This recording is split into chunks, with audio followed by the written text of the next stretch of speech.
Hi guys, so today we're gonna continue reading Winnie-the-Pooh by Alan Moon, Chapter 8, in which Christopher Robin leads an expedition to the North Pole. I wonder how they're gonna get to the North Pole. I mean, it's really hard to get there. One fine day, Pooh had stumped up to the top of the forest to see his friend Christopher Robin.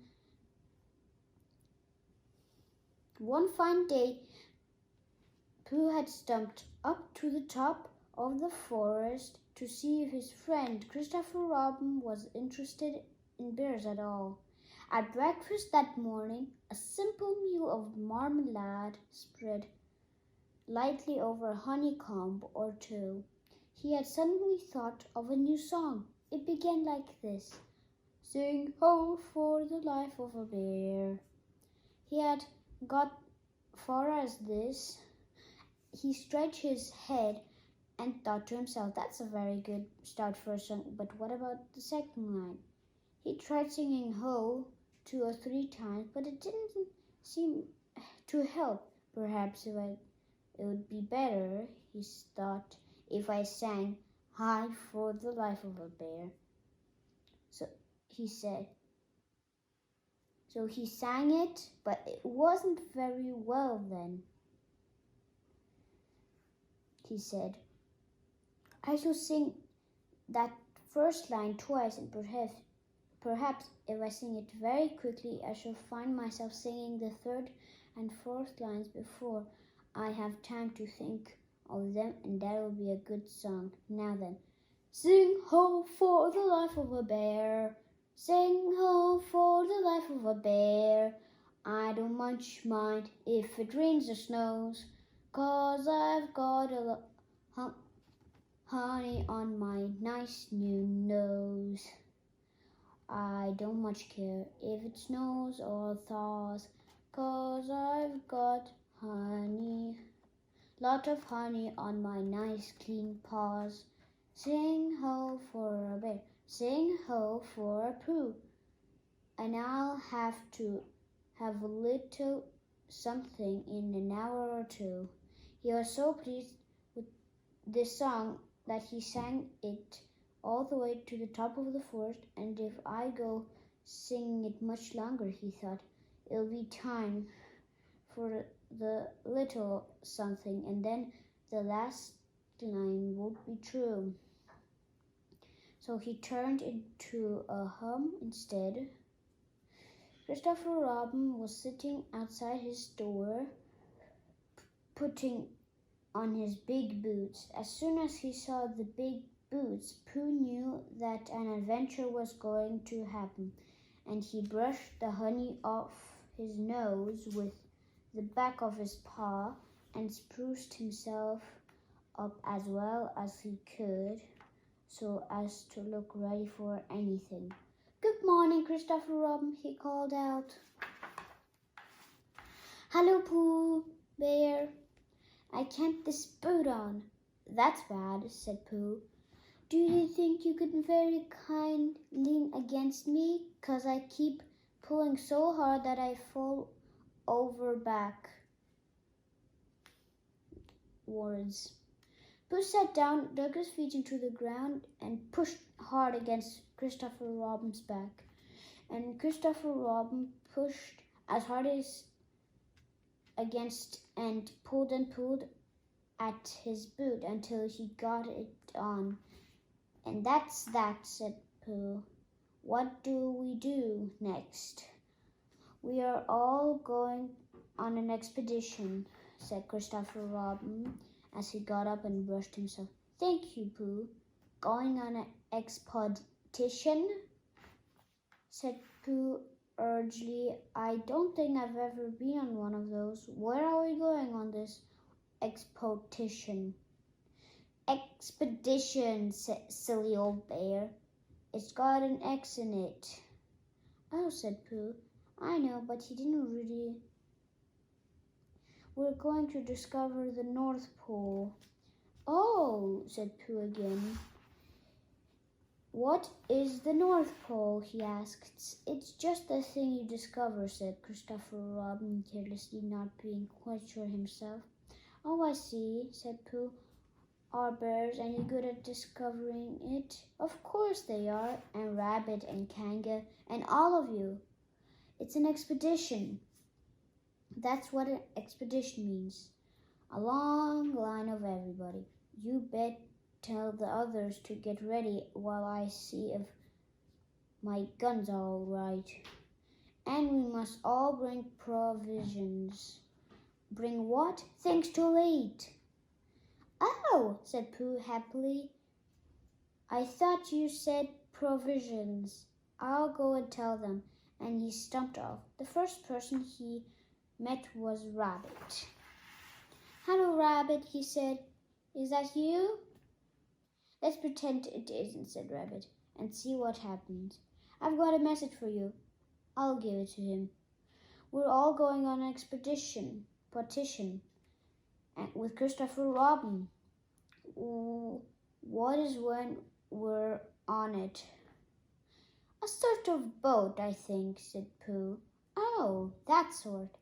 Yes, and we're going to discover a pole or something. Or was it a mole? Anyhow, we're going to discover it. We are we? Said Rabbit. Yes, and we've got to bring things to eat with us in case we want to eat them. Now I'm going down to Piglet. Tell Kanga, will you? He left Rabbit and hurried down to Piglet's house. The Piglet was sitting on the ground at the door of his house, blowing happily at a dandelion and wondering whether it would be this year, next year, sometime, or never. He had just discovered that would be never and was trying to remember what it was and hoping it wasn't anything nice. And when Pooh came up, "Oh, Piglet," said Pooh excitedly, "we're going on an expedition, all of us, with things to eat, to discover something." To discover what? Oh, just something. Nothing furious. Christopher Robin didn't say anything about furious. He said it just had an X. It isn't their necks I mind, said Piglet earnestly. It's their teeth, but if Christopher Robin is coming, I don't mind anything. In a little while, they were already at the top of the forest, and the expedition started. First came Christopher Robin and Rabbit, then Piglet and Pooh, and then Kanga with Roo in her pocket and Owl. Then Ayer, and at the end, in a long line, all Rabbit's friends and relations. I didn't ask them, explained Rabbit carelessly. They just came. They always do. They can march at the end after Ayer. What I say, said Ayer, is that it's unsettling. I didn't want them to come on this expo, what Pooh said. I only came to oblige, but I'm here. But here am I, and if I'm the end of the expo, what we're all talking about, then let me be the end. But if every time I want to sit down for a little rest, I have to brush away half a dozen of Rabbit's smaller friends and relations.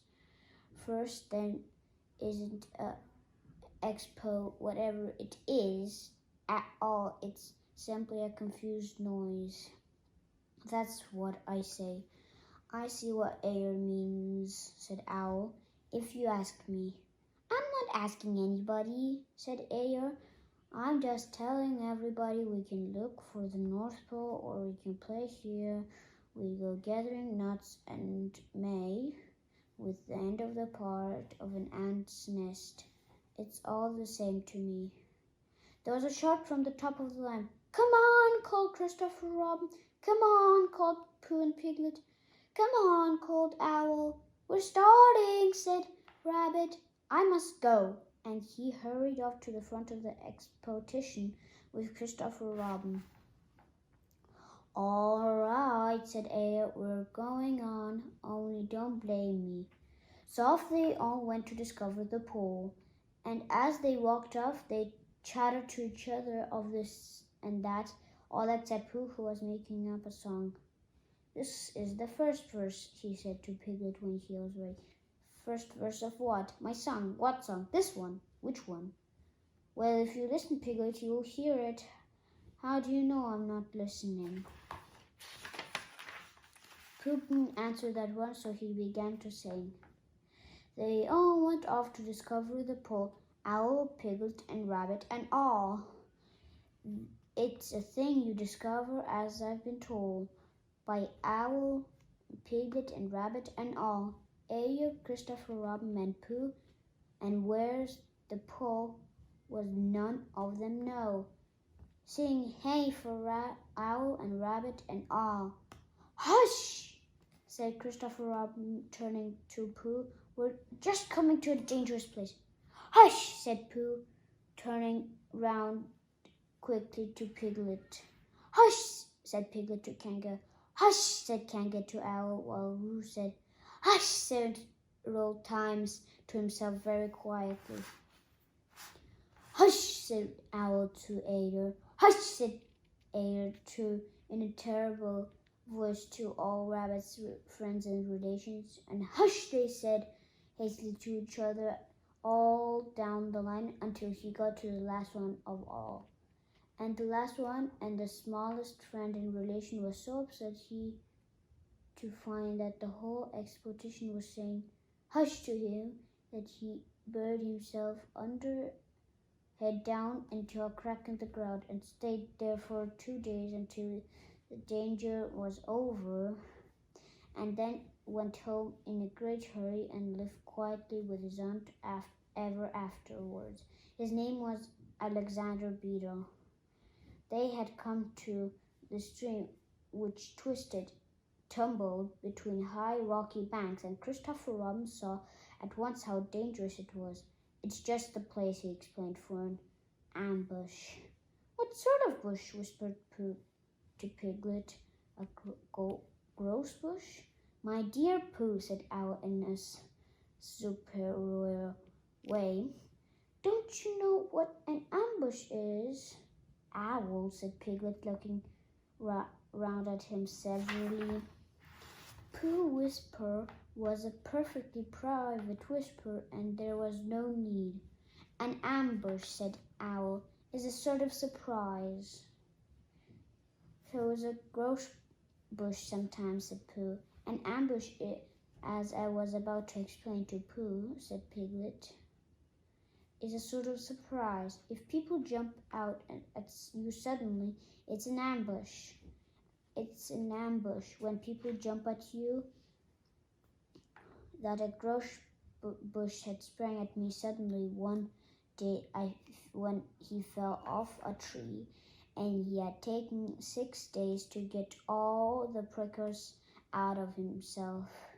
We're not talking about grouse bushes," said Owl a little crossly. "I am," said Pooh. They were climbing very cautiously up the stream now, going from rock to rock, and after they had gone a little way, they came to a place where the banks widened out each side, so that on each side the water was a level strip of grass on which they could sit and rest. As soon as he saw this, Christopher Robin "halt!" and they all sat down and rested. "I think," said Christopher Robin, "that we ought to eat all our provisions now, so that we shouldn't have to carry too much." "Eat all our what?" said Pooh. "All that we've brought," said Piglet, getting to work. "That's a good idea," said Pooh, and he got to work too. "Have you all got something?" said Christopher Robin with his mouth full. "All except me," said Ayer, as usual. He looked round at them in his melancholy way. "I suppose none of you're sitting on the thistle by any chance?" I believe I am, said Pooh. Ow! He got up and looked behind him. Yes, I was. I thought so. Thank you, Pooh. If you quite finished with it, he began to move across Pooh's place, and began to eat. It don't do them any good, sitting on them, he went on as he looked up. Munching takes all the life out of them. Remember that another time, all of you, a little condition, a little thought for others makes all the difference. As soon as he had finished his lunch, Christopher Robin whispered to Rabbit, and Rabbit said, Yes, yes, of course. And they walked a little way up the stream together. I didn't want the others to hear, said Christopher Robin. Quite so, said Rabbit, looking important. It's Rabbit, I suppose you don't know. What's the North Pole look like? Well, said Rabbit, stroking his whiskers. Now you're asking me. I did know once, only I've sort of forgotten, said Christopher Robin carelessly. It's a funny thing, said Rabbit, but I've sort of forgotten too, although I did know once. I suppose it's just a pole stuck in the ground. Okay, I think now I understand why it's called the North Pole. Sure to be a pole, said Rabbit, because all calling a pole, and if it's a pole, well, I should think it would be a sticking in the ground, shouldn't you? Because there be nowhere else to stick it. Yes, that's what I thought. The only thing, said Rabbit, is where is it sticking? That's what we're looking for, said Christopher Robin. They went back to the others. Piglet was lying on his back, sleeping peacefully. Roo was washing his face and paws in the stream, while Kanga explained to everybody proudly that this was his first time he had ever washed his face himself. And Owl was telling Kanga an interesting anecdote full of long words like encyclopedia and rhododendron, to which Kanga wasn't listening. I don't hold with all this washing, grumbled Air. This is modern behind-ears nonsense. What do you think, Pooh? Well, said Pooh, I think, but we shall never know what Pooh thought, for there came a sudden squeak from Roo, a splash, and a loud cry of alarm from Kanga. So much for washing, said Air. Roo fallen in, cried Rabbit, and Christopher Robin came rushing down to rescue. Look at me swimming, squeaked Roo from the middle of his pool, and was hurried down a waterfall into the next pool. Are you all right, Roo dear? Called Kanga anxiously. Yes, said Roo. Look at me swim. And down he went over the next waterfall into another pool. Everybody was doing something to help. Piglet, wide awake, suddenly was jumping up and down and making noises.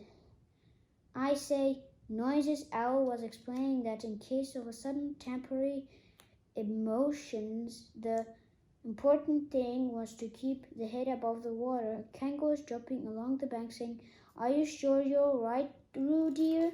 Which Roo answered whatever he was in that moment was answering, Look at me swimming! Air had turned round and hung his tail over the first pool, which Roo fell, and with his back into an accident was grumbling quietly to himself, saying, All this washing, but catch on to my tail, little Roo, and you'll be all right. And Christopher Robin and Rabbit came hurrying past Air, were calling out to the others in front. All right, Roo, I'm coming, called Christopher Robin. Get something across the stream to lower down, some of you fellows, called Rabbit, but Pooh was getting something. 2 pools below Roo was standing with a long pole in his paws, and Kanga came up and took one end and between them held it across and lowered it. And between them they held it across the lower part of the pool, and Roo, still bubbling proudly, "Look at me swimming," drifted up against it and climbed out. "Did you see me swimming?" squeaked Roo excitedly while Kanga scolded him and rubbed him. "Pooh, did you see me swimming? That's called swimming. What I was doing. Rabbit, did you see that I was doing? Swimming. Hello, Piglet. I say, Piglet, what do you think I was doing? Swimming." "Christopher Robin, did you see me?" But Christopher Robin wasn't listening. He was looking at Pooh. "Pooh," he said, "where did you find that pole?" Pooh looked at the pole in his hands. "I just found it," he said. "I thought it ought to be useful. I picked it up." "Pooh," said Christopher Robin slowly, the expedition is over. You have found the North Pole." "Oh," said Pooh. Eeyore was sitting with his tail in the water when they all got back to him. "Tell Roo to be quick, somebody," he said. "My tail's getting cold. I don't want to mention it, but I just mentioned it. I don't want to complain, but there it is. My tail is cold." "Here I am," squeaked Roo. "Oh, there you are. Did you see me swimming?" Eeyore took his tail out of the water and swished from side to side. "As expected," he said. "Lost all feeling. Numbed it." "That's what it's done. Numbed it. Well, as long as nobody minds, I suppose it's all right." "Poor old Eeyore. I'll dry it for you," said Christopher Robin, and took out his handkerchief and rubbed it up. "Thank you, Christopher Robin. You're the only one who seems to understand about tails. They don't think. That's what's the matter with some of these others. They've no imagination. A tail isn't a tail to them. It's just a little bit of extra at the back." "Never mind, Eeyore," said Christopher Robin, rubbing his hardest. "Is that better?" "It's feeling more like a tail, perhaps. It belongs again, if you know what I mean." "Hello, Eeyore," said Pooh, coming up to them with his pole. "Hello, Pooh. Thank you for asking, but I shall be able to use it again in a day or two." "Use what?" said Pooh. "What we were talking about." "I wasn't talking about anything," said Pooh, looking puzzled. "My mistake again. I thought you were saying how sorry you were about my tail being all numb. And could you do anything to help?" "No," said Pooh.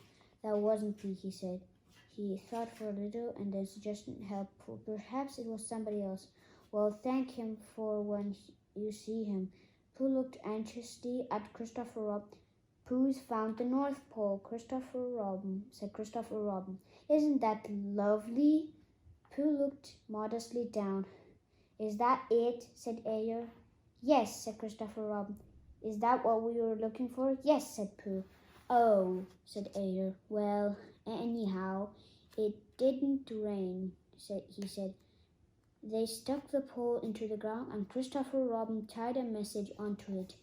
"North Pole discovered by Pooh. Pooh found it." Then all they went home again, and I think, but I'm not quite sure, that Roo had a hot bath and went straight to bed.